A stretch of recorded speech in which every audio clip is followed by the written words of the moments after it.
Ben, ma première pêche que j'ai faite moi, pour le saumon atlantique, je suis chanceux, c'était ma première journée en Gaspésie, camp de la Haute-Madeleine, sur la rivière Madeleine. On a réussi à aller sur la rivière avec un de mes amis, qu'on s'était fait là-bas. C'est là que nos liens se sont tissés.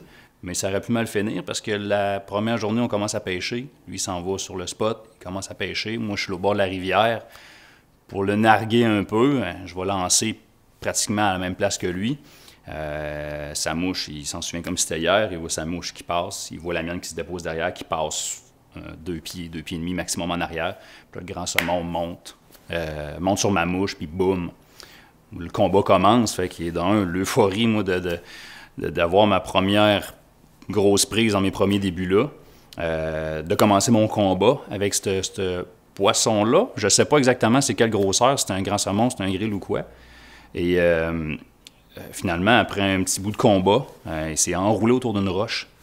Fait que je m'étais résigné un peu à le perdre. Je me suis dit, je veux que le poisson soit correct, je veux qu'il puisse continuer à vivre après, je veux le remettre à l'eau, mais il est pris en l'entour d'une roche.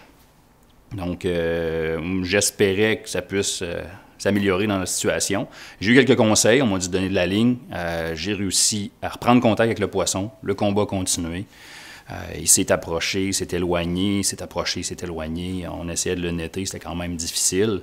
Mais finalement, quand il est arrivé assez près, je me suis rendu compte qu'il y a également mon ami, du même côté de moi de la rivière, il filmait.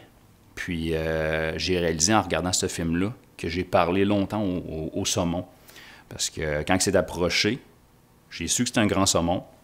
Je ne savais pas exactement quelle grandeur. Et je ne savais pas si encore là, j'allais pouvoir le toucher, le prendre une photo avec lui, puis le remercier. Donc, je parle avec le saumon. Finalement, on réussit à le sortir de l'eau. Je me souviens, j'ai hurlé ma vie les deux bras dans les airs dès que j'ai su qu'il était sorti de l'eau. On s'est approché rapidement. On lui a enlevé l'hameçon. Écoute, l'hameçon tenait pratiquement à rien sur le bord de sa bouche.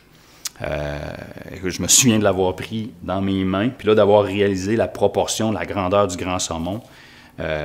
Écoute, il faut que je l'avoue, je lui ai donné un bec, je l'ai remis à l'eau tranquillement, je n'ai pas eu assez, j'en ai donné un deuxième. Puis après ça, je l'ai laissé à l'eau, laissé respirer plus longuement.